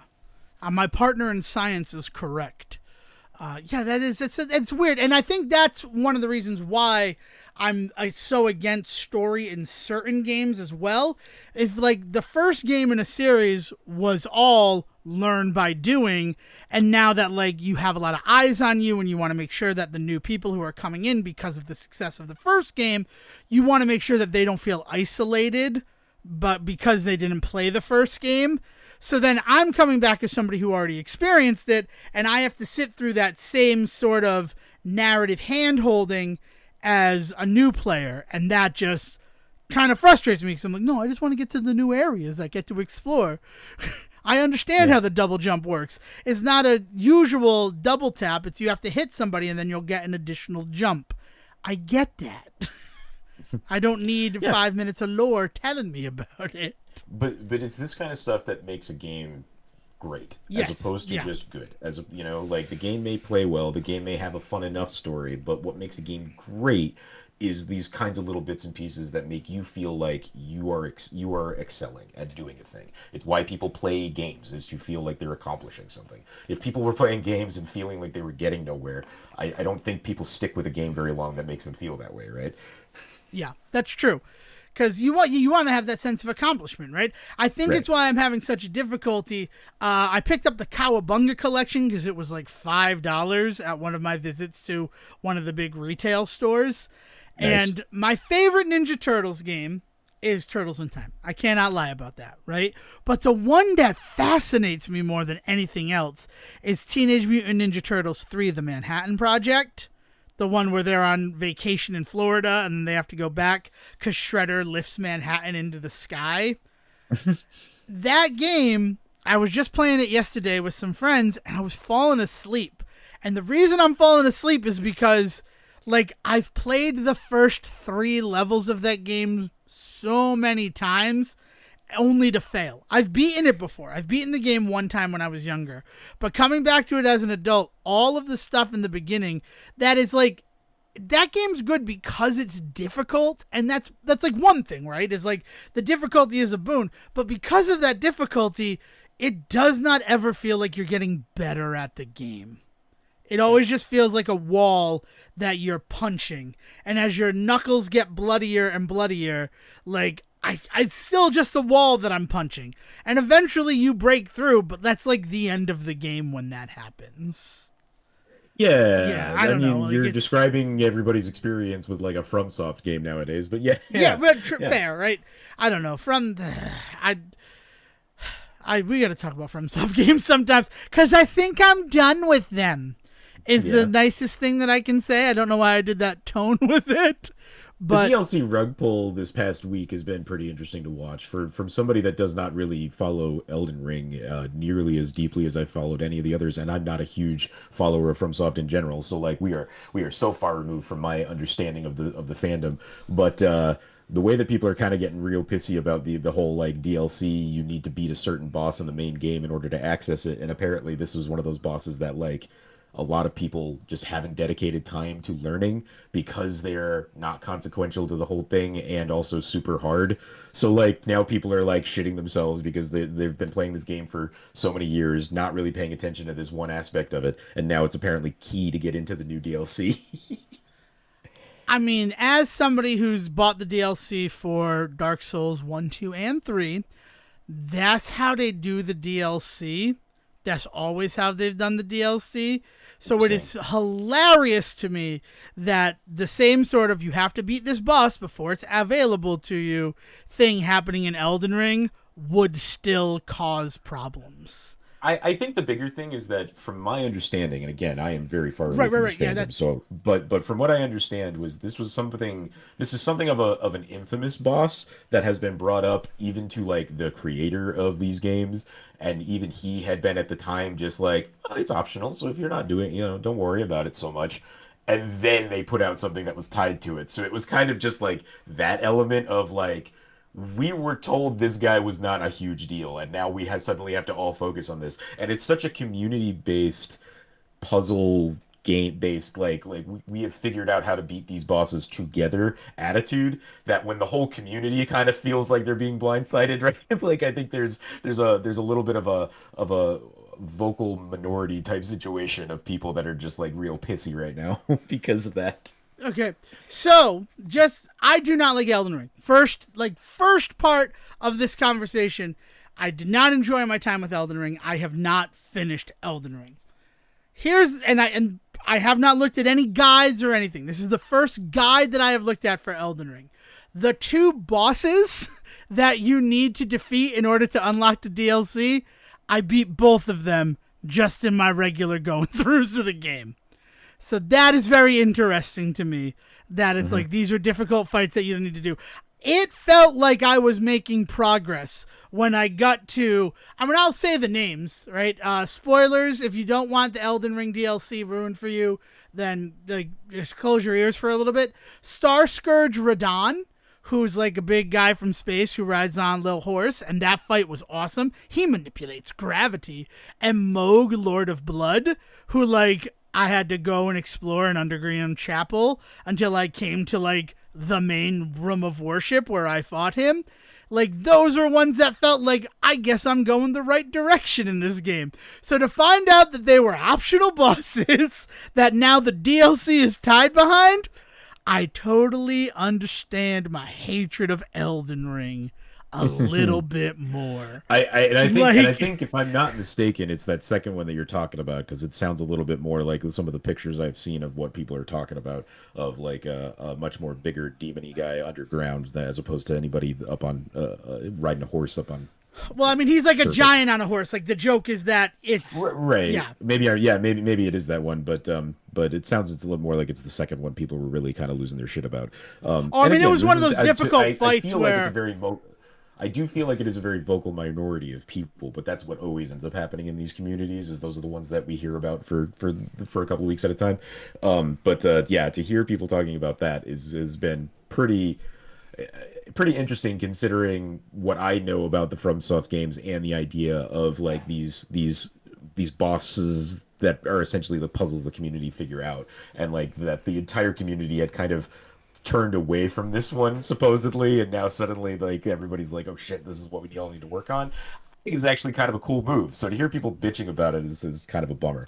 Yeah, that stinks, because also if it was brought up to the devs and they were aware of it, it would make sense why they would then hide it behind them, that this thing that's giving people problems, that's where we're gonna put it. That's essentially what they did with the Ulasil stuff in the first Dark Souls game. It's a whole area that was very difficult, and at the time there was no real reward for going there, and then they put a gold golem there, and when you beat the gold golem, that gave you access to the new realms for the DLC. Also, and fuck this, I hate this, reading what I did about the Elden Ring to find that it was Ron and Morg that you need to bite, is this headline: Elden Ring Shadow of the Erdtrees map leans heavier on Dark Souls DNA. And that right there, I am so rigid right now. That excites the fuck out of me, that it's more like Dark Souls. Because here's the issue. I almost started this conversation yesterday, but then I realized that the person hadn't played Dark Souls 3 yet, and I didn't want to ruin that experience for them. So if you're out there and you're listening, riding on public transportation, maybe a train, understand that until you play Dark Souls 3, maybe you shouldn't listen to what I say. This is specifically for a person I know listens to the show that I abandoned a conversation with yesterday. Dark Souls 1 and 3 does this really nice job of sending you out into the world, and then you find out how the world all connects to that central hub. And that is awesome. That's really cool, where I've been traveling down this way for a while, and then suddenly, oh my god, I'm here? I didn't realize how I had looped back to it. We've talked about this before. It's one of my favorite things in Bloodborne is finding those little shortcuts that you can open up, drop ladders or open gates or something that then make it so that you can get back and forth easier later on. I love that kind of map building. So like that is like the best part about Dark Souls and Dark Souls 3 is the how they do it. And then there are still issues where like you head off in one direction and it never links back, but like that's sort of how the game ends, right? Is like, all right, we found how it all connected to the beginning, all of the earlier places, and now that we have the mythical MacGuffins, we can move forward down this path towards the end of the game. Dark Souls 2 does not do that. You start from the hub and you can go off in the 4 directions from the hub. And then once you're done with those, it's like, now just warp back to the hub and go in a different direction. And that is less gratifying, right? It's less gratifying to be like, all right, you went down the western path and you got the western MacGuffin. Now return to the hub and go north, south, or east. And it's like, well, that's that. Okay. I mean, I'll do it. And that exact game philosophy that turned me off of Dark Souls, and now Dark Souls 2, I spent hundreds of hours in. The number of podcasts that I listened to as I ground in Dark Souls 2 is staggering, right? Like I caught up on podcasts that were like hundreds of episodes long, trying to get everything in Dark Souls 2. And I'm very proud of the platinum. And I'm very upset that then they're like, no, we made the game too easy. Here's Scholar of the First Sin, which makes the game harder. Because it already felt like a pretty hard fucking game. But, you know, I digress. When Elden Ring came out, the design philosophy reminded me a lot of Dark Souls 2 in how they built their world, where like eventually you're going to come to the edge of everything and the only solution is to go back and then go set off in a different direction. And it was really kind of discouraging to see people who are so down on that aspect in Dark Souls 2 celebrate it in Elden Ring. That like, okay, I don't know what switched in your brain, but like you used to hate this and now you're like, this is the best type of game ever. Where I'm like, this is giving me Dark Souls 2 vibes, and honestly, the worst part of Dark Souls 2. It's also like this big open world, but the world is pretty empty. Like, that's the worst type of open world. I don't like open world games to begin with. I will admit that. But Elden Ring felt particularly barren in a way that didn't really engage me in the game. And that's why I stopped playing. But I will say, happy to know that Ron and Moog, two bosses that like I kind of bashed my head against to beat. Those were you were not making progress, Devon. No wonder it felt like, am I even making progress in this game? Yep. Fucking wild shit. Yeah. And as usual, who the fuck, we're gonna find out from somebody in that community all the things we got wrong about all of this. And I welcome it. I will admit, I can go toe to toe in a conversation with anybody for Demon's Souls through to Dark Souls 3. Those 5 games, so like Bloodborne is in there as well.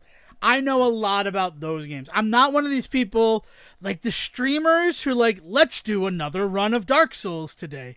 And then like one step beyond, we're doing a randomizer of Dark Souls today. I'm not there in terms of understanding. But like to get from A to B and like have an enjoyable experience, I can do that. I'm not interested in challenges or things like that, but Elden Ring hit when like we were all stuck at home. I was working from home when Elden Ring released, and it was still one where I'm like, yeah, I'm good. Like this is not working for me the way that I had hoped it would. Sorry. But I am happy to hear that like that DLC, that FromSoftware hasn't lost that eccentricity. Because I've always loved that part where it's like, oh yeah, no, the DLC, you access that in the game. Well, so that's good the luck. Thing for me is somebody that famously on this show have talked about how I just can't play these games, right? Is like, for me, it's always been about the meta.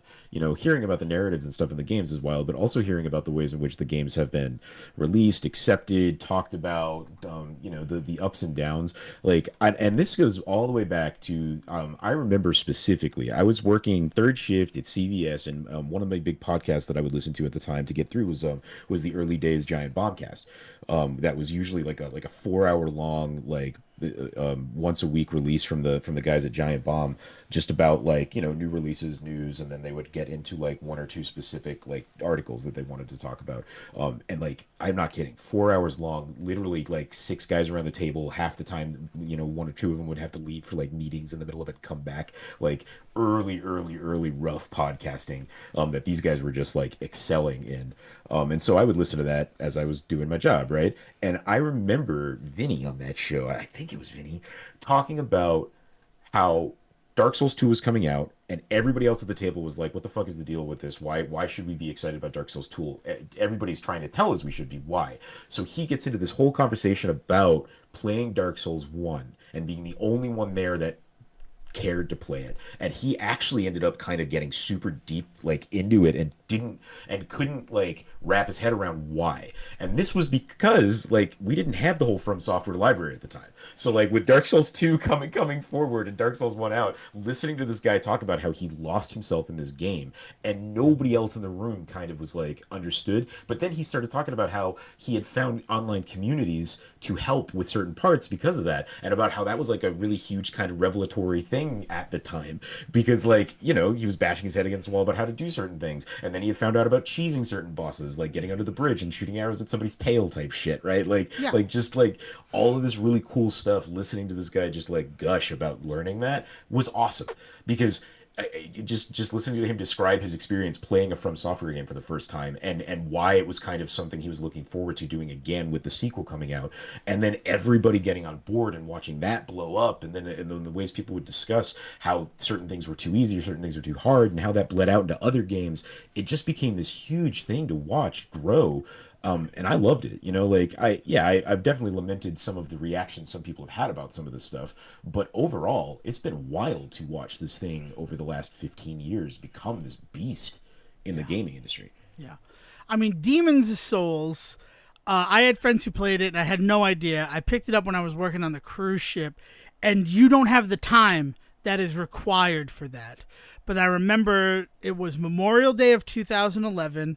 I went over to a friend's house. I brought my own CRT TV because it was before like everybody had a flat screen, right? My own CRT, set it up next to his, and he was someone who had beaten the game, and he's like, I'm going to help you like understand this better. And playing like right along with somebody, that was really cool. And the whole like the way that they do multiplayer, where like you can summon somebody but you cannot communicate with them in any way, shape, or form. Like this was before everybody had Discord, right? So it'd be like easy enough to like get on a Discord call with that person. But the only way that this person can communicate to you is literally by showing you things. And also, you don't know that you can trust this person, right? Like they could point that like you have to fall down here, and you could fall down there and you die, and then they get to laugh at you because they got to kill you. Famously, people would leave behind messages that were just wrong. Right. But like not just the messages, like the fact that like, oh, finally somebody who's willing to help, and then they come and you're like, I don't know, do I trust this person? Like I don't know if I should, but I'm gonna do it, right? And then you die and you're like, motherfucker, like what the fuck? Like it was this cool, like it was one of the times that like I really got immersed in a community, specifically Demon's Souls. The PS3 version, because there was like a drop that was super rare, like a pure blade stone. And I remember going on to the Game FAQs, like message boards, to find somebody and arrange a time to meet in game for him to give me one of them. And it was like awesome. Like it was this really cool thing where like I'd been grinding for like weeks to try to get it. And then I finally found someone willing to help me. And then once I had it, Demon's Souls, and you know what? Come for me if you want to. I don't care. I am a magnanimous and like generous person. So I did use the duplication trick to make sure that I had 99 pure blade stones, and anybody who needed them, you could come to me and I would gladly give it to you because of how difficult they made it to get that. Right? And they never patched out that duplication glitch. I don't think it's in the PS5 remake of Demon's Souls. But that one had an amazing glitch about the luck sword, so I'm fine with it. Play that game unpatched one time, and you have to still get the luck sword, which requires you clearing like at least 7 biome areas in order to get it. But the luck is broken where like if you use a luck coin and then go to level up, your luck goes up like 100,000 points. And then the sword is based purely on your luck stat. So like you're one hitting everything. I mean, beat the game first, but then to play, it makes that game feel like a Legend of Zelda game in the nicest way possible. Nice. But yeah, man. so yeah. It's just that. I don't know. Anything to talk about? Like this has been a really like robust episode of the Say Report. No. Yeah, it's just summer fun over on this end, so we're just kind of doing that sort of stuff. Yeah, very good. This week is the crazy ass beginning of our weeks of weddings, but yeah. Right, and we'll address those as they come. We are recording this on Father's Day, so happy Father's Day to everybody. I know it's a day late, but we said it on the day, right? Happy Father's Day to Dad and to anybody who is a father to somebody else, right? I hope you had an enjoyable day and that you felt properly honored. Probably not by the Say Report, right? I mean, we talked about sports. I know dads love sports, right? That's the stereotype. What? We mentioned the movie Bad Boys. We did mention the movie Bad Boys. Dads love the movie Bad Boys. Father approved. Yeah, so that's it. If you are interested in joining in on the discussion with us, we have a Discord. The easiest place to find access to that Discord is on any of our social media pages, Facebook or X, formerly Twitter. There are invites right in our about information, our bios, so come join in. And if you're unwilling or not on either of those platforms and want to join in, just send an email to thesayreport@gmail.com and we'll hook you up with an invite. We'll also communicate with you if you email us at thesayreport@gmail.com. So if it's specifically for myself or Sejohn, make sure you put that in the subject line and it will get parsed out appropriately. You can also, as we just saw last week, comment on our videos on YouTube and we will get back to you there. Because that was fun. Thanks to those people who commented on last week's video asking questions. It was fun answering them.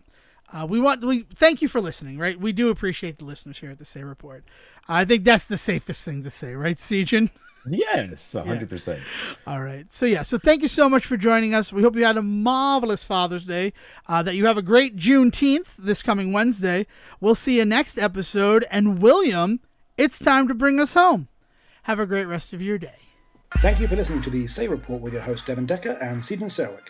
Please follow the guys on Twitter and Facebook by searching for The Say Report, and you can always subscribe on your podcast channel so this is delivered straight to you and you can enjoy it every week.